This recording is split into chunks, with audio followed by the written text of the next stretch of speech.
Hello मेरे प्यारे बच्चों, कैसे हैं आप सभी। आशा करता हूँ सभी फिट होंगे। प्यारे बच्चों, आज की वीडियो में हम लोग एक्सरसाइज 7A का क्वेश्चन नंबर 5 और उससे आगे क्वेश्चन सॉल्व करने वाले हैं। लास्ट वीडियो नहीं देखी हो तो जरूर से जरूर देख लेना, क्योंकि 1 से 4 तक जो मैंने आपको कॉन्सेप्ट समझाया है ना, वही आगे भी बहुत ज़्यादा यूज़ होने वाले हैं। ठीक है, तो 1 से 4 तक वाले वीडियो का लिंक मैं आपको ऊपर आई बटन में भी दे दूंगा, डिस्क्रिप्शन बॉक्स में भी दे दूंगा, जहाँ से चाहो वहाँ से देख सकते हो। साथ ही इंस्टाग्राम और टेलीग्राम का भी लिंक दे दूंगा, ताकि आपको जो भी डाउट हो आप हमसे डिस्कस कर सकते हो। तो देखो, फिफ्थ वाले में क्या बोल रहा है कि M is a point on side BC of a parallelogram. यहाँ पर देखो हमारे पास एक पैरेललोग्राम आपको दिख रहा है ABCD। इसमें क्या है, एम एक साइड है। DM व्हेन प्रोड्यूस, D से M तक एक लाइन बनाकर के जब उसको प्रोड्यूस किया जाता है और AB को जब प्रोड्यूस किया जाता है तो वो जाकर के कहाँ पर मिल रहे हैं, N पर मिल रहे हैं। तो हमको इन चीज़ों को प्रूव करना है। पहला तो DM डिवाइड बाई DN, देखो यहाँ पर DM और अपन MN, सॉरी MN यहाँ पे DM डिवाइड बाई MN करेंगे तो वो इक्वल होगा DC, कहाँ गया DC, ये वाला, और डिवाइड बाई BN, कहाँ गया BN, ये वाला। ओके, ये आराम से प्रूफ हो जाएगा। जो मैंने आपको थेल्स थ्योरम बताया उसी के अकॉर्डिंग ये क्वेश्चन भी है। दूसरा DN बटा DM, DN यहाँ से यहाँ तक और DM यहाँ से यहाँ तक इक्वल टू AN बटा DC। तो AN कहाँ से कहाँ तक, यहाँ से यहाँ तक, और DC यहाँ से यहाँ तक। बहुत ही सिंपल सा क्वेश्चन है, बस पैरेललोग्राम दिया ही हुआ है पहले से। आइए मैं आपको समझा दूँ कैसे सॉल्व करेंगे। तो देखो यहाँ पर हमने ये डायग्राम बना लिया है और हमको प्रूफ क्या करना है वो भी मैंने लिख लिया, ताकि बच्चों के दिमाग में कन्फ्यूजन ना रहे। तो सबसे पहले तो हम लोग क्या करेंगे, जैसे मैंने आपको बताया कि हमको साफ साफ दिख रहा है कि हमारा एक ट्रायंगल यहाँ पर बन रहा है, तो हम लोग थेल्स थ्योरम यूज़ कर सकते हैं। कैसे कर सकते हैं, तो हमारा ये जो एक ट्रायंगल दिख रहा है आपको AND नाम का ट्रायंगल, यहाँ पर मैं लिख भी देता हूँ ट्रायंगल का नाम। ये ट्रायंगल AND, आप लोग कुछ दूसरा भी लिख सकते हो, DNA भी लिख सकते हो। इसमें हमारे पास क्या क्या है, तो हमारे पास देखो ये वाला जो साइड AD है और ये वाला साइड BC, ये दोनों तो आपस में पैरेलल होंगे, क्योंकि क्वेश्चन में ही दिया हुआ था कि ये हमारा क्या है, पैरेललोग्राम है ABCD। तो अगर ये साइड और ये साइड पैरेलल है तो इसका मतलब ये होगा कि AD और ये जो BM होगा वो भी क्या होगा, पैरेलल होगा। यहाँ पर हम लिख देंगे कि हमारा जो AD है वो पैरेलल है MB के या फिर BM के, जो लिखना चाहो। और क्यों पैरेलल है, क्योंकि हमारा जो AD है वो पैरेलल है हमारे BC के, इसलिए हमारा AD और MB भी आपस में क्या होगा, पैरेलल होगा। अब अगर पैरेलल है तो यहाँ पर हम लोग क्या कर सकते हैं, हम लोग क्या जानते हैं, कभी भी किसी भी ट्रायंगल में अगर हमारे पास बेस और कोई एक साइड यानी कि मिड पॉइंट लेकर के, फिर कोई भी पॉइंट लेकर के, यानी कि बीच में कोई भी एक लाइन बनाओ और वो तीसरे साइड की अगर क्या होती है, आपस में पैरेलल हो जाती है, तो वहाँ पर थेल्स थ्योरम वर्क करता है। क्या वर्क करता है, थेल्स थ्योरम को हम लोग क्या जानते हैं कि हमारे पास जो रेशियो होता है वो आपस में दूसरे साइड के रेशियो का इक्वल होता है। यानी कि अगर मैं यहाँ से D से M तक, देखो अगर आपने पिछला वीडियो नहीं देखा होगा तो देख लेना, वहाँ पर डिटेल में आपको इन चीज़ों को समझाया है। D से लेकर के M का अगर मैं रेशियो निकालूं इन यहाँ से M से लेकर के N तक, तो वो इक्वल हो जाएगा A से लेकर के B तक के और डिवाइड बाई में B से लेकर के N तक के रेशियो के। ये हमारा रूल कहता है, थेल्स का थ्योरम कहता है कि DM divide by MN AB divide by BN के बराबर होगा। यहाँ पर आप लिख भी दोगे कि हमने कौन सा थ्योरम यूज़ किया है, तो थेल्स का थ्योरम यूज़ किया है, जिसको अपन बेसिक प्रोपोर्शनलिटी थ्योरम यानी कि BPT भी कहते हैं ना। BPT भी आप यहाँ पे लिख सकते हो, दोनों में से कोई भी लिखो, दोनों चलेगा। अब हमको लाना क्या था भैया, तो DM बटा MN तो लाना था, वो हमने ले आया। ऊपर में DC लाना था, नीचे BN लाना था। अभी हमारे पास ऊपर में AB है, DC तो है नहीं, तो अब हम लोग क्या करेंगे, AB के बदले में DC लिख देंगे। क्यों लिखेंगे, क्योंकि पैरेललोग्राम के जो अपोजिट साइड्स होते हैं वो आपस में इक्वल होते हैं। AB और DC क्या होते हैं, आपस में इक्वल होंगे। तो यहाँ पे लिख दो आप लोग डायरेक्ट बस कि DM बटा में हमारा जो MN होगा वो इक्वल हो जाएगा हमारे AB के बदले में DC बटा में BN के। और साइड में आप लोग ये जरूर लिख देना कि हमारा जो AB था वो इक्वल था DC के, इसीलिए हमने यहाँ पर इसको किया है। ओके, बस इतना ही करना है और आपको ज़्यादा बताने की जरूरत नहीं कि ये पैरेललोग्राम था ऐसा वैसा, क्योंकि क्वेश्चन में पहले से वो चीज़ का दिया गया है। तो पहला जो है आपका कंप्लीट प्रूफ हो जाएगा। सेकंड वाले में हमको क्या प्रूफ करने के लिए बोल रहा है बबुआ, तो सेकंड वाले में बोल रहा है कि DN बटा में DM इक्वल के उस साइड में AN बटा में DC लेकर के आना है। तो DN कहाँ पर है भैया, तो DN यहाँ से यहाँ तक कंप्लीट वाला है, हमको नीचे में लेकर के आना है DM, ये वाला पार्ट लेकर के नीचे में आना है। तो हम लोग क्या कर सकते हैं, इसको हम लोग फिर से थेल्स थ्योरम यूज़ करेंगे, लेकिन डायरेक्ट हम लोग DM बटा DN यानी कि DN डिवाइड बाई DM नहीं लिखेंगे, हम इसको डिटेल में सॉल्व करेंगे। देखो कैसे लिखेंगे, जैसे कि हमने बताया कि इधर का रेशियो और इधर का रेशियो, यहाँ से यहाँ तक और यहाँ से यहाँ तक का रेशियो इक्वल होता है। उसी तरीके से इसको अगर उल्टा कर दूँ, मैं MN का और DM का रेशियो निकालूंगा तो ये हमारा BN का और AB का रेशियो के बराबर होगा। इस तरीके से देखो यहाँ पर मैं लिखता हूँ फिर से कि MN डिवाइड बाई अगर अपन DM करते हैं, यानी कि जो मैंने पिछले बार लिखा था बस उसको मैं उल्टा कर दे रहा हूँ, MN को ऊपर ले जा रहा हूँ। क्यों कर रहा हूँ अभी आपको समझ में आ जाएगा। वो इक्वल हो जाएगा BN और डिवाइड बाई AB के। लेकिन हमको ऊपर में MN नहीं चाहिए, हमको ऊपर में क्या चाहिए, हमको ऊपर में DN चाहिए। और DN क्या है, ये पूरा का पूरा है। तो अब MN में मैं कितना ऐड करूँ कि मेरा पूरा डी एन बन जाए। तो मैं जानता हूँ एम एन में अगर मैं डी एम को प्लस कर दूंगा तो मेरा पूरा डी एन बन जाएगा। तो मैं डायरेक्ट तो ऊपर में डी एम को प्लस नहीं कर सकता ना, उसके लिए कुछ ट्रिक लगाना पड़ेगा। तो उसका ट्रिक यही है कि आप दोनों साइड 1 ऐड करो, क्योंकि हम जानते हैं कि जब हम लोग 1 ऐड करते हैं तो डिनोमिनेटर में जो भी रहता है उसका 1 से मल्टीप्लाई होता है और ऊपर में फिर ऐड हो जाता है। तो नीचे में क्या है, डी एम है, और हम चाहते हैं कि ऊपर में डी एम आ जाए ताकि एम एन और डी एम मिल करके हमारा डी एन बन जाए। तो देखो इसको ऐसे लिखते हैं, अब लिख लेना पहले स्टेटमेंट कि ऐड 1 ऑन बोथ साइड। 1 हम लोग दोनों तरफ पे ऐड कर रहे हैं, तो उससे फ़ायदा ये होगा कि हमारा ये बन जाएगा M N divide by D M plus में 1, और इसी तरीके से इधर भी बी वन डिवाइड में ए बी प्लस में 1 ऐसे हो जाएगा। तो डी एम जैसे मैंने आपको बताया इसका इसे मल्टीप्लाई करते हैं और ऊपर में ऐड कर देते हैं, तो हमारा ये बन जाएगा एम एन प्लस में डी एम, और हम लोग 1 यहाँ पर इसीलिए ऐड कर रहे हैं ना ताकि हमारा डी एम जो है ऊपर में चला जाए। समझ में आ रहा है ना, और नीचे में डी एम रहेगा ही रहेगा, जो रूल है। यहाँ पर भी ए बी का 1 से मल्टीप्लाई होकर ऊपर चला जाएगा, तो ये हो जाएगा हमारा बी एन प्लस में ए बी, और नीचे में तो ए भी रहेगा ही रहेगा। तो हमने ऐसा इसीलिए किया था ताकि डी एम ऊपर में आ जाए, ताकि एम एन और डी एम मिल करके, देखो एम एन और डी एम मिल करके पूरा डी एन हमारा बना दे रहे हैं। तो इसके बदले में पूरा अपन यहाँ पर डी एन लिख देंगे। नीचे में तो हमारे पास डी एम है ही पहले से, इक्वल को साइड में उसी तरीके से बी एन और ए बी मिलकर क्या बना रहे हैं, तो बी एन और ए बी मिल करके पूरा हमारा ए एन बना दे रहे हैं। तो इन दोनों के बदले में यहाँ पे लिख देता हूँ ए एन और डिवाइड बाई में ए बी, और यही शायद हमको लाना था। अच्छा बस लास्ट से पूरा चीज़ आ गया, बस नीचे में डी सी लिखा हुआ है, यहाँ पे हमने ए बी लेकर के आया है। तो अगले स्टेप में आप लोग फट से लिख दो इसी को कि हमारे पास जो D N divide by D M होगा वो इक्वल होगा A N divide by D C के। और क्यों इक्वल हो रहा है, क्योंकि हमारा A B is equal to D C, और यहाँ पर आप चाहो तो लिख भी सकते हो कि हमारा जो ए बी सी डी है वो क्या है, एक पैरेललोग्राम है। चाहो तो लिख दो, टीचर के लिए आसान रहेगा समझना, बच्चे ने कहाँ से इसको इक्वल किया है। यहाँ पे भी लिख दो और यहाँ पे भी लिख देता हूँ। चलो इतना लिख ही रहे तो थोड़ा सा लिखने में क्या जाता है, चलो लिख दिया हमने। तो ये हमारा 5th नंबर क्वेश्चन सॉल्व हो गया, और इसका जो नोट्स वगैरह आपको हमारे टेलीग्राम चैनल पर मिल जाएगा। चलिए जो अगला क्वेश्चन उससे बनाते हैं। सो 6 वाले क्वेश्चन बोला जा रहा है, so that the line segment which join the mid point of the oblique side of the trapezium is parallel to the parallel side. यानी कि देखो हमारे पास जो ट्रेपीजियम इस टाइप से होता है ना, तो इसमें हमारे ऑब्लिक साइड्स को मिला करके जो हम लोग एक लाइन सेगमेंट बनाएंगे, तो ये जो लाइन सेगमेंट बनेगा ये पैरेलल साइड के पैरेलल बनेगा, ऐसा अपने को प्रूव करना है। ताकि डायग्राम के थ्रू समझाया जाए। तो देखो यहाँ पर हमने एक ट्रेपीजियम बना लिया है। अब हमको क्या बोल रहा है कि इसका अगर मिड पॉइंट पकड़ा जाए इस ट्रेपीजियम के ऑब्लिक साइड्स का, जैसे ये वाला इधर होगा और एक मिड पॉइंट इधर होगा, तो इसको मिला करके जो हमारा लाइन बनेगा ना, ये लाइन इसके और इसके पैरेलल होगा, ऐसा प्रूव करना है। तो इस लाइन के कुछ नाम दे देते हैं, जैसे ई और एफ दे देते हैं। अब हम लोग देखो यहाँ पर तो डायरेक्ट थेल्स थ्योरम यूज़ कर नहीं सकते क्योंकि ट्रायंगल तो दिख नहीं रहा है, तो इसको ट्रायंगल बनाना पड़ेगा। ट्रायंगल बनाने के लिए अपन जो ये वाला साइड हमारा डी वाला है इसको आगे बढ़ाएंगे और इधर से सी वाले को बढ़ाएंगे। थोड़ा सा खराब दिख रहा है, कोई बात नहीं, चलेगा, आपको बस समझ में आना चाहिए। ये देखो हमने बढ़ा दिया, अब ये आपको थोड़ा सा गुंबद की तरह दिख रहा होगा, और ये हमारा एक ट्रायंगल बन गया। ठीक है, ये ट्रायंगल है, इसको हम लोग यहाँ पर कुछ भी पॉइंट नाम दे देते, जैसे ई और ई हो गया, एफ हो गया है, तो इसका नाम जी रख देते हैं अपन। तो अब हमारे पास जो एक ट्रायंगल दिख रहा है ना, इस ट्रायंगल भी अपन यूज़ करने वाले हैं। ठीक है, यहाँ पर पहले तो आप लोग लिखोगे कि हमने क्या कंस्ट्रक्शन किया है। तो हमने प्रोड्यूस किया है ए डी को एंड बी सी को, दोनों साइड को प्रोड्यूस किया है, एंड मीट एट जी, और उसको जाकर के हम लोग जी में मिला दे रहे हैं। ओके, ये क्लियर है यहाँ पर। तो अब क्या हो रहा है भैया कि हमारा ट्रायंगल बन गया, तो हम लोग लेंगे ट्रायंगल को in triangle ji A B, जो बड़ा वाला ट्रायंगल है उसका यूज़ करेंगे। तो यहाँ पर हमारा थेल्स थ्योरम वर्क करेगा, हमारा G D divide by E D. ठीक है, देखो जी से डी तक डिवाइड करेंगे अपन ए से डी तक, या फिर डी ए भी लिख सकते हो, ए डी भी लिख सकते हो, जो लिखना चाहो लिख सकते हो। जैसे मैं जी डी लिखा हूँ तो इधर से डी ए लिख देता हूँ। ओके, और उसी तरीके से जी से सी तक जो आएगा उसका रेशियो इक्वल हो जाएगा सी से बी तक के लिए। ये क्लियर है यहाँ पर। अब हम लोग को क्या करना है कि हम लोग क्या जानते हैं कि ई और एफ जो है वो मिड पॉइंट है। तो यहाँ पर आप लोग लिख लो पहले तो इसको कि E and F R mid point, shortcut में मैं एमपी लिख देता हूँ, मध्य प्रदेश में समझना। तो अगर ये हमारा डीए का मिड पॉइंट ई है, इसका मतलब कि अगर मैं डीई को लिखना चाहूँ, यानी कि ये जो डीई होगा और ये जो एई होगा ये आपस में बराबर होगा, क्योंकि ये तो हमारा बीच वाला मिड पॉइंट है। यानी कि कंप्लीट जो मेरा डीए है वो डीई का डबल है, डीई का भी डबल है और एई का भी डबल है। समझ रहे हो ना क्या कर रहा हूँ। जैसे कि मान लो यहाँ से यहाँ तक अगर मेरा 10 है टोटल, तो डी से ई तक 5 होगा, ई से ए तक भी 5 होगा।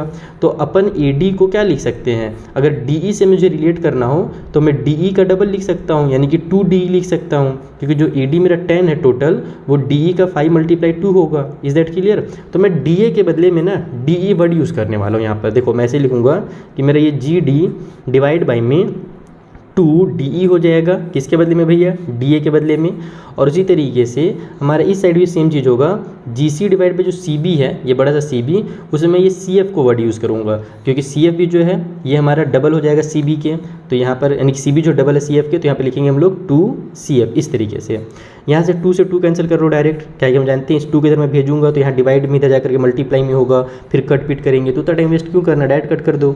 हमारे पास बचा क्या, तो GD डिवाइड बाई DE, ओहो ये D और E है, और इक्वल के उस साइड में GC डिवाइड बाई CF बचा। अब ये कहाँ पर आ रहा है वो देखना है अपने को, तो GD और DE कहाँ पर आ रहा है, तो GD DE यहाँ पर आ रहा है, GC CF यहाँ पर आ रहा है, यानी कि ये वाला जो ट्रायंगल है ना, इसमें हमारा थेल्स थ्योरम यूज़ हो जा रहा है, जिसको हम लोग कन्वर्स ऑफ थेल्स थ्योरम भी कह सकते हैं, कि हमारे पास इस वाले ट्रायंगल में इन ट्रायंगल G फिर E और फिर F है, इन ट्रायंगल GEF, इस वाले ट्रायंगल में हमारे यहाँ पर ये देखो ये क्या हो रहा है, आपस में जो रेशियो है वो आपस में इक्वल हो जा रहा है। और रेशियो इक्वल कब होता है, जब थेल्स थ्योरम वहाँ पर यूज क्या बोलते हैं वर्क करता है। तो यहाँ पर हम लिखेंगे converse of Thales theorem, converse of Thales theorem, यहाँ पर converse of Thales theorem use हो रहा है। और हमारा जब कन्वर्स ऑफ थेल्स थ्योरम का मतलब ये होता है कि किसी भी ट्रायंगल में जब रेशियोज आपस में क्या हो जाए, साइड्स के इक्वल हो जाएं, तो जो बीच वाला लाइन है ना वो आपस में क्या हो जाएगा, पैरेलल हो जाएगा। जैसे सीधा सीधा ये कहा जाता है कि जब पैरेलल होता है तो रेशियो इक्वल होते हैं, वैसे अगर रेशियो इक्वल आ गया हमारे पास इस तरीके से, तो इसका मतलब कि जो DC है वो क्या हो जाएगा, हमारे EF के पैरेलल हो जाएगा। बस यही अपने को प्रूव करना था कि DC पैरेलल EF के, तो इसलिए जो हमारा EF होगा वो AB का भी पैरेलल होगा, क्योंकि DC और AB तो पहले से पैरेलल थे। तो यहाँ पर आप लिख दो ऑल्सो जो हमारा AB है वो भी क्या हो जाएगा, EF के पैरेलल हो जाएगा। और क्यों हो रहा है, क्योंकि साइड में आप बताना भी चाहो तो लिख सकते हो कि हमारा AB और DC तो पहले से पैरेलल थे, क्योंकि वो हमारे ट्रेपेजियम के दो पैरेलल साइड थे। तो DC और EF हमने अगर पैरेलल प्रूफ कर दिया तो AB और EF तो ऑटोमेटिकली पैरेलल प्रूफ हो जाएगा, और यही अपने को प्रूफ करना था। हेंस प्रूफ खत्म खेल क्वेश्चन का। तो कितना सिंपल सा क्वेश्चन था 6 वाला। चलिए अगला क्वेश्चन बनाया जाए। सो 7th क्वेश्चन बोल रहा है कि यहाँ पर जो आपको फिगर दिख रहा है ABCD, यहाँ पर फिर से एक ट्रेपेजियम है जिसमें CD और AB हमारे पैरेलल साइड हैं, उनके डायगोनल्स इंटरसेक्ट हो रहे हैं यहाँ पर O के ऊपर। अब हमसे बोल रहा है AO का जो वैल्यू है 2x + 1 है, यहाँ से यहाँ तक 2x + 1 है। OC का जो वैल्यू है 5x - 7 है। DO का वैल्यू यहाँ से यहाँ तक 7x - 5 दिया हुआ है, और OB का जो वैल्यू है 7x + 1 है। तो बताइए जो x का वैल्यू कितना होगा। तो क्वेश्चन नंबर जो 2 में मैंने आपको सिखाया था ना मेथड, बस वही मेथड यहाँ पर अप्लाई करो और आपका ये क्वेश्चन सॉल्व हो जाएगा। ट्रेपेजियम है तो इसको पहले ट्रायंगल में कन्वर्ट कर लेते हैं।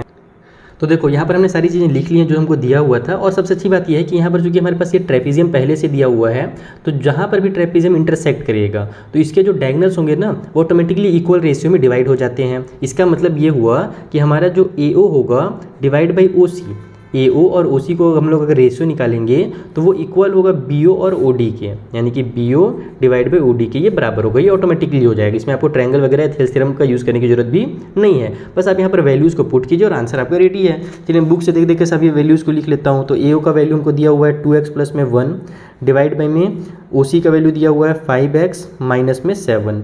BO का वैल्यू कितना दिया हुआ है भैया, BO यानी कि OB, ठीक है, वो दिया हुआ है अपने को 7x + 1, और डिवाइड बाई में DO का वैल्यू दिया हुआ है अपने को 7x - 5। ओके, अब इसको बस आप लोगों को क्या करना है आपको पता ही है, क्रॉस मल्टीप्लिकेशन कर देते हैं, इसको इधर ले आते हैं, इसको उधर ले जाते हैं। तो यह हमारा 2x + 1 रहेगा ही, ये हमारा 7x - 5 हो जाएगा, इक्वल टू साइड में 7x + 1 रहेगा ही, और ये हो जाएगा हमारे पास 5x - 7। ओके, तो अब यहाँ पर इसको सॉल्व करेंगे तो 7 2 जो हो जाएगा 14, x और x मिल करके x का स्क्वायर, 7 का 1 से मल्टीप्लाई हुआ तो 7x आ जाएगा। फिर उसी तरीके से 5 का 2 से कर देंगे तो 5 2 = 10x हो गया, और +5 का -5 का +1 से होगा तो -5 आ जाएगा आंसर। इस साइड में 7 5 = 35 हो गया, x का स्क्वायर, 7 का टेबल 7 10 पढ़ते हैं अपन, तो हो जाएगा हमारे पास 49x। उसके बाद 1 5 = 5x हो गया, और फिर 1 7 = 7 हो गया। चीज़ों को इकट्ठा कर लो, क्योंकि देखो डायरेक्ट तो कट हो नहीं रहा है, दिख रहा है साफ साफ एक्स स्क्वायर पूरा कट हो नहीं रहा, तो डायरेक्ट एक्स का वैल्यू तो आने वाला है नहीं। इसका मतलब कि हमारा इक्वेशन बनेगा, ठीक है, क्वाड्रेटिक इक्वेशन, और फिर हमको सॉल्व करना पड़ेगा। तो मैं क्या करता हूँ, या तो सबका उधर ले जाओ या तो इधर ले आओ। मैं उधर ले जाता हूँ, क्योंकि एक्स स्क्वायर वाला इधर बड़ा वाला नंबर पहले से पॉजिटिव है ना, तो इसको उधर ले जाते हैं अपन। लेफ्ट साइड में कुछ नहीं छोड़ेंगे, बस अंडा छोड़ेंगे। राइट में देखो हमारे पास 35x² हो गया, ये इधर जाकर के माइनस का 14x² होगा। 7 और अच्छा पहले इधर वाले को उतार लेता हूँ मैं, इसको लिख लेता हूँ हूँ पहले, इन दोनों को सॉल्व करेंगे तो माइनस का हमारे पास 44x आएगा और ये दोनों सॉल्व होकर उधर जाएंगे तो प्लस का 17 इधर जा करके माइनस का 17x हो जाएगा, इधर माइनस का 7 पहले से इधर जा करके प्लस का 5 बन जाएगा। ओके, अब इसको सॉल्व करेंगे और पूरा का पूरा हम लोग इधर ले आएंगे। कैसे लेकर के आएंगे, जीरो को मैं उधर ले जाऊंगा और पूरा जब इधर लेकर के आऊँगा तो साइन चेंज करना नहीं पड़ता है। अगर मैं इसको इधर लेकर के आता ना तो मुझे साइन चेंज करना पड़ता है, इसीलिए मैंने उधर नहीं लेकर के आया। 35 में से 14 माइनस कर दो, 5 में से 4 माइनस हो तो आ जाएगा हमारे पास 1, 3 में से 1 माइनस हो तो आ गया 2, यानी कि 21x² हो गया। उस बाद इन दोनों को सॉल्व करो तो माइनस और माइनस मेरा प्लस हो जा रहा है, जो कि थोड़ी सी गड़बड़ लग रही है मुझे, क्योंकि यहाँ पर फिर ये बहुत बड़ा नंबर आ जाएगा हमारे पास। कुछ गड़बड़ हो तो कहीं पे नहीं किया ना मैंने, कहीं पे प्लस माइनस में ध्यान दो तो कहीं पे कुछ हुआ है क्या? हाँ, यहाँ पर एक गड़बड़ हुआ है, प्लस 5 था और सॉरी माइनस का 5 था और प्लस वाला 2 था, तो ये एक्चुअली मेरे पास यहाँ पर माइनस का 10 आएगा। इन दोनों को सॉल्व करेंगे तो हमारा माइनस का 3 आएगा और मैंने यहाँ पर माइनस का 17 लिखा है, वही गड़बड़ हो रहा था, तो इसको बस मैं माइनस का 3 बना दूंगा तो मेरा सही हो जाएगा। ये हो जाएगा अब यहाँ पर हमारे पास माइनस का 44 हो गया और ये हो जा रहा है हमारे पास माइनस का 3। ठीक है, तो एक चीज़ और यहाँ पर होगा कि चूंकि ये माइनस का 3 इधर हो रहा था तो इधर जाकर के ये प्लस का 3 होगा ना, ये भी ध्यान रखना है हम लोगों को, क्योंकि पहले तो प्लस में था तब इधर गया तो माइनस में हुआ था, तो अब यहाँ पर ये माइनस हो गया तो इधर जाकर के प्लस हो जाएगा। अब इसको सॉल्व करेंगे अपन तो हमारा आंसर कितना आ जाएगा, माइनस का 44 में से 3 माइनस हुआ तो 41, तो माइनस का 41x लिख लेते हैं। अब सही है बिल्कुल, और नंबर में हमारे पास इन दोनों को सॉल्व करेंगे तो -7 और प्लस का 5 है तो ये माइनस का 2 हो जाएगा। इक्वल के साइड में 0 को लिख दो, हमने क्या किया 0 को उधर ले आया, सबको इधर लिख लिया है। अब आपको साथ साथ दिख रहा होगा इक्वेशन है, कैसे सॉल्व किया जाए, तो इन दोनों को पहले मल्टीप्लाई करो तो 21 का 2 से मल्टीप्लाई होगा तो 42 आएगा। बीच वाले नंबर को कुछ इस तरीके से स्प्लिट करना है कि प्लस माइनस करने पर 41 आ जाए, तो मल्टीप्लाई करने पर 42 आ जाए, तो बहुत ही आसान है। इसको मैं डायरेक्ट ऐसे लिख सकता हूँ 21x² माइनस का 42x और प्लस में 1x। तो इससे फ़ायदा ये होगा कि हमारे पास 42 में से 1 माइनस होगा तो 41 आ जाएगा और 42 का 1 से मल्टीप्लाई होगा तो 42 आ जाएगा, जो कि हमको लेकर के आना था, जो कि इन दोनों का प्रोडक्ट था। माइनस में 2 = 0 हो गया। इन दोनों में कॉमन क्या मिल रहा है, तो x भी कॉमन मिल रहा है, 21 भी कॉमन मिल रहा है, तो दोनों में से 21x कॉमन निकाल लो, एक x बच जाएगा, यहाँ पर 2 बच जाएगा। ओके, इधर भी सेम चीज़ें बनानी है, तो दोनों में से आप लोग क्या करो +1 को बाहर निकाल दो, तो यहाँ पर भी हमारे पास x बच जाएगा और माइनस का 2 हो जाएगा, क्योंकि इसका इससे मल्टीप्लाई होगा तो +1x आ जाएगा और +1 का -2 से मल्टीप्लाई होगा तो -2 आएगा। तो कुछ कॉमन नहीं भी मिलता है तो वहाँ पर 1 हमारा हमेशा कॉमन रहता है। तो क्या क्या हो गया हमारे पास, एक तो x - 2 हो गया और दूसरा हमारा 21x प्लस में 1 बच गया, इक्वल को साइड में 0। देखो x - 2 ये वाला, 21x प्लस 1 ये वाला। तो अगर अपन x - 2 = 0 लेते हैं तो x का वैल्यू प्लस वाला 2 हो जाएगा, ये पहला आ गया आंसर। और दूसरा 21x प्लस 1 = अगर 0 लेते हैं तो x का वैल्यू कितना आ जाएगा, पहले प्लस वाला 1 उधर जाकर के -1 हो जाएगा और 21 इधर आकर के डिवाइड में हो जाएगा। तो हमारा चूंकि निगेटिव है तो निगेटिव वाला हम लोग लेंगे नहीं, सो x का जो वैल्यू होगा वो हमारा प्लस वाला होगा। कभी भी अगर पॉजिटिव निगेटिव दो आंसर आते हैं तो हमारा पॉजिटिव वाला जो आंसर है वो सही कहलाता है। ठीक है, तो इस तरीके से आपको इस क्वेश्चन को सॉल्व करना था। और ऐसा क्यों होता है पता है, जब आप इसका वैल्यू आप यहाँ पे पुट करोगे ना, जैसे मान लो AO में आप लोग -1 डिवाइड बाई 21 जो उसको जब आप पुट करोगे तो ये जो हमारा वैल्यू है ये पूरा का पूरा निगेटिव हो जाएगा।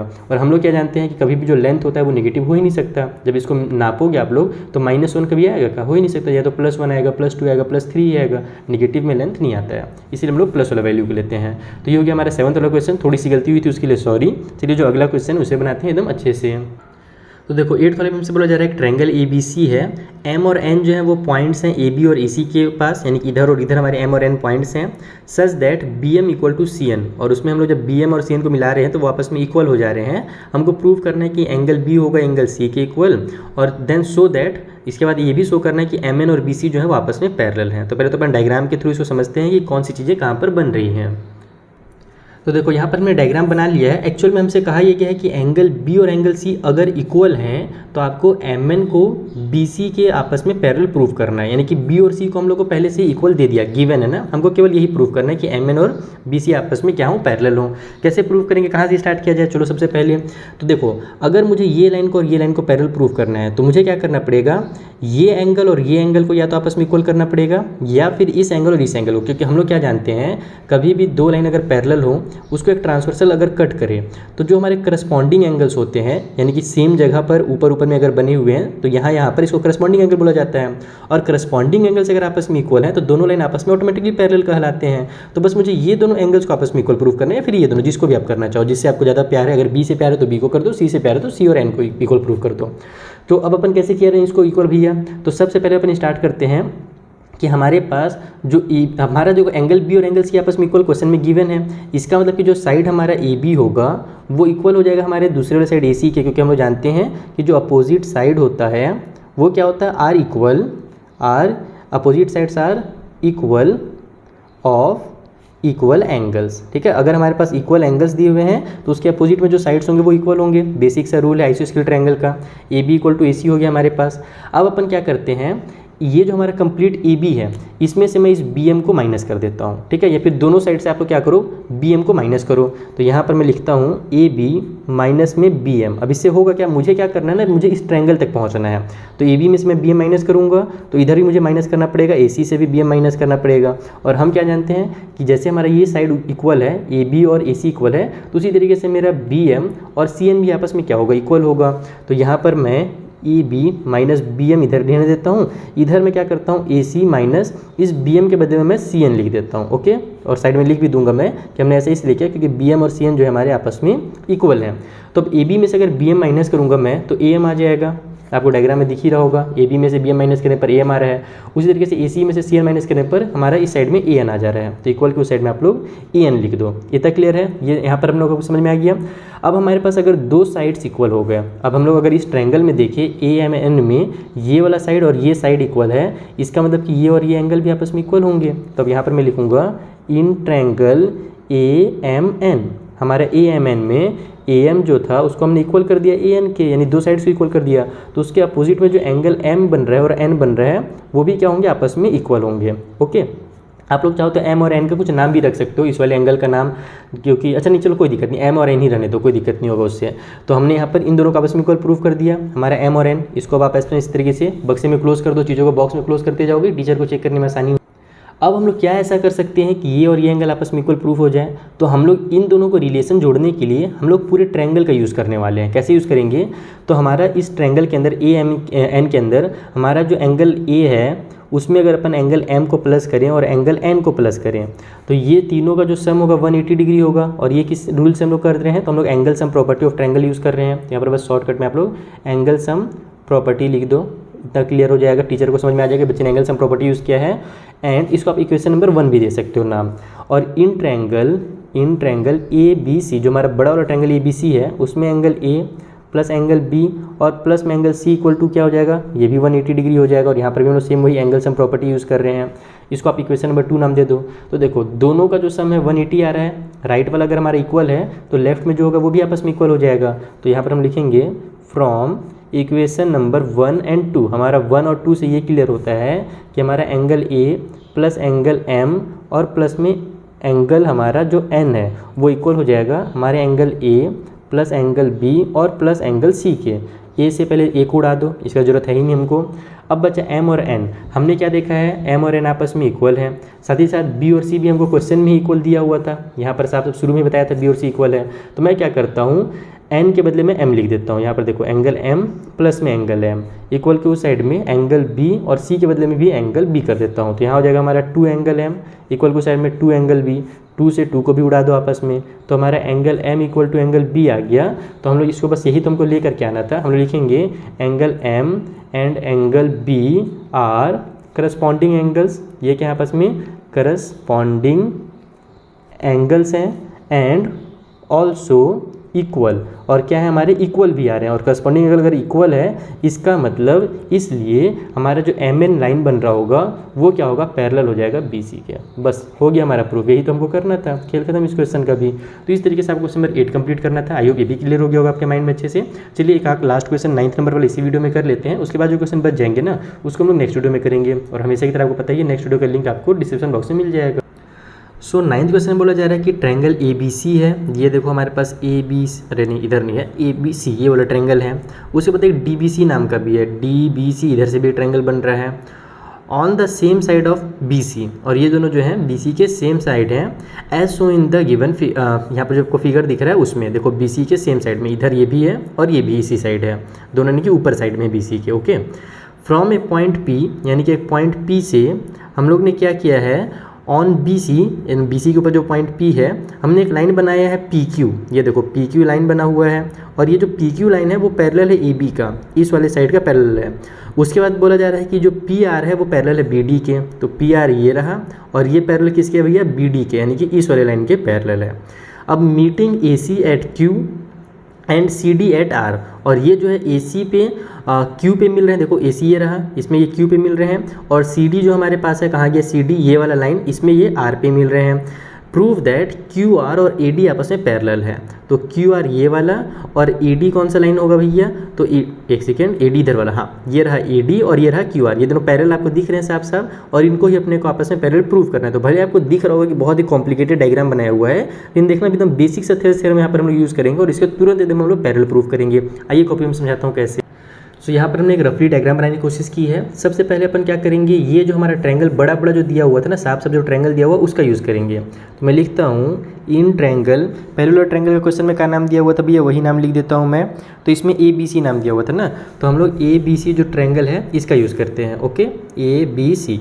तो ए बी सी जो हमारा ट्रायंगल है उसमें हमारे पास ये जो साइड है ए सी, ठीक है, इसमें हम लोग को क्या बोला है कि, अच्छा नहीं साइड ए सी नहीं, साइड जो हमारा ए बी है और ये जो हमारा पी क्यू है, ये हमको क्वेश्चन में ही पैरेलल दिया हुआ है। इसको मैं लिख भी देता हूँ कि जो हमारा ए बी है वो पैरेलल है पी क्यू के, ये क्वेश्चन में हमें गिवन था। ओके, तो अगर आप इस ट्रायंगल को ऐसे मैं बनाता हूँ एक रफली एक बार, और ऐसे मैंने बनाया और यहाँ पर हमने बना दिया क्यू और ये बना दिया है मैंने पी, ये मेरा ए बी सी था। तो अगर ये साइड और ये साइड पैरेलल है तो यहाँ पर हमारा थेल्स थ्योरम वर्क कर जाएगा। कैसे वर्क करेगा, हमारा जो सी पी होगा उसको डिवाइड करूँगा मैं यहाँ से पी बी से, ठीक है, C P divide by P B, ये यहाँ से यहाँ तक और यहाँ से यहाँ तक, तो वो इक्वल हो जाएगा C Q divide by Q A के। Is that clear. ये हमने यहाँ पर क्या किया, थेल्स थ्योरम लगा दिया। आप लोग चाहो तो लिख भी सकते हो साइड में, चाहो क्या लिख ही देना कि हमने यहाँ पर थेल्स चचा वाला थ्योरम यूज़ किया है। तो ये हमने इस वाले ट्रायंगल के लिए किया। अब अपन दूसरा जो बड़ा वाला ट्रायंगल दिया हुआ था जिसका नाम बी सी डी हम लोग रख सकते हैं, उसका अपन यूज़ करते हैं। तो in triangle B C D, अब इसमें देखो क्या क्या पैरेलल दिया हुआ था। तो ये जो हमारा ट्रायंगल बी सी डी है, इसमें मैं बोला था कि ये जो पी आर लाइन है ना और ये जो बी डी लाइन है ये आपस में पैरेलल है। यहाँ पर मैं लिखता हूँ B D is parallel to P R, ठीक है, प्यार वाला पी आर नहीं ना, ये पी और आर वाला पी आर है। तो ये हो जाएगा ऐसे, और यहाँ पर डायग्राम बना देता हूँ पहले मैं, और यहाँ पर हमारा ऐसे लाइन किया हुआ है। यहाँ पर नाम बी है, इसका नाम सी है, इसका नाम डी है, ये पी है और ये आर है। तो अब हमारे पास यहाँ पर फिर से वही चीज़ होगा कि अगर ये लाइन और ये लाइन पैरेलल है तो यहाँ से यहाँ तक का रेशियो और यहाँ से यहाँ तक का रेशियो हम लिखेंगे। तो एक हो जाएगा हमारे पास सी पी और डिवाइड बाई में पी बी, ठीक है, इधर से यहाँ तक, और इधर हमारा सी आर और आर डी हो जाएगा। तो इक्वल को साइड में हमारे पास हो जाएगा सी आर डिवाइड बाई में आर डी। तो अब अगर यहाँ पर भी लिख दो इसको भी आप लोग, ये भी हमारा थेल्स थ्योरम है, थेल्स चचा वाला थ्योरम। इसको इक्वेशन 1 ले लो, इसको इक्वेशन 2 ले लो। तो इक्वेशन 1 और 2 में हमारा देखो लेफ्ट वाला आपको इक्वल दिख रहा होगा। तो किसी भी इक्वेशन में अगर लेफ्ट वाला इक्वल है तो राइट वाला भी इक्वल होगा। तो from equation number 1 and 2, equation number 1 और 2 से हमको ये पता चलता है कि हमारा जो सी क्यू होगा डिवाइड बाई क्यू ए वो इक्वल हो जाएगा C R divide by R D के, ठीक है, ये वाला, ये राइट वाला और ये राइट वाला, क्योंकि लेफ्ट वाला आपस में इक्वल था। तो अब आप लोग क्या करोगे, दूसरा ट्रायंगल पकड़ोगे जिसमें ये वाला साइड और ये साइड आ रहा है, जिसको हमको पैरेलल प्रूफ करना है। हमको क्यू आर और ए डी को ही पैरेलल प्रूफ करना था ना, हाँ क्यू आर और ए डी को पैरेलल प्रूफ करना था। तो अपन पकड़ेंगे इस वाले ट्रायंगल को ए सी डी, ठीक है, ये जो आपको ट्रायंगल उल्टा दिख रहा है ना उसको पकड़ो, इन ट्रायंगल ए सी डी। अब जो ये जो हमने साइड्स लिखे हैं सी क्यू और क्यू ए, देखो ना ए सी डी में आप देखोगे कि इसमें मेरा सी क्यू सी से क्यू और क्यू से ए तक आ रहा है, और उसी तरीके से हमारा इधर सी से आर और आर से डी तक आ रहा है। मैं इसको भी डायग्राम को थ्रू एक बार बना के आपको समझा देता हूँ। ये मैंने ए सी बनाया, फिर उसके बाद मैं इधर ऐसे डी बना देता हूँ, थोड़ा सा ऐसे हो गया ये इस तरीके से। ओके, और हमारा क्यू आर कहाँ पर आ रहा है, तो यहाँ पर क्यू आ रहा है और यहाँ पर हमारे पास आर आ रहा है। आप लोग यहाँ पर देखो मैंने इस वाले पार्ट को जो है ना अलग कर दिया। यहाँ पर ये मेरा ए था, ये सी था और ये हमारा डी था। तो हमको यहाँ पर क्या क्या दिख रहा है भैया कि इस वाले ट्रायंगल में हमारा जो सी क्यू है, पहले से देखो ये हमको यहाँ से हम लोग नहीं निकाल रहे ना, हमको पहले से हमने निकाल रखा है कि C Q equal to Q A divide by Q A equal to C R और आर डी, देखो हमारे पहले से है C R divide by R D. तो यहाँ पर अब हमारा अगर रेशियो इक्वल है तो हम लोग क्या जानते हैं, थेल्स थ्योरम का उल्टा कर देंगे, कन्वर्स ऑफ थेल्स थ्योरम। तो यहाँ पर आप लिखोगे बाय कन्वर्स ऑफ थेल्स चचा का theorem. Converse of Thales theorem, अगर हमारे रेशियोज इक्वल हैं तो इसका मतलब ये हुआ कि हमारा ये साइड और ये साइड आपस में क्या होगा, पैरेलल होगा। तो बस लिख दो कि क्यू आर जो होगा वो पैरेलल होगा ए डी के। खेल खत्म इस क्वेश्चन का। बस यही तो अपने को लाना था, ये तो प्रूव करना था, तो हैंस प्रूफ। तो इस तरीके से आपको क्वेश्चन नंबर 9 तक हमने कंप्लीट करा दिया है। इसके नोट्स आपको हमारे टेलीग्राम चैनल पर मिल जाएंगे। कुछ डाउट हो तो इंस्टा आईडी के थ्रू पूछिएगा। मिलते हैं नेक्स्ट वीडियो में, तब तक के लिए थैंक यू फॉर वॉचिंग। और अपने फ्रेंड के साथ वीडियो को शेयर करना बिल्कुल ना भूलें, क्योंकि उससे थोड़ा सा मुझे ना मोटिवेशन मिलता है जब वीडियोज़ को आप शेयर करते हो तो मुझे ज़रूर से ज़रूर मोटिवेट कीजिए, ताकि मैं आगे क्वेश्चन जो है वो जल्दी से जल्दी अपलोड कर सकूँ।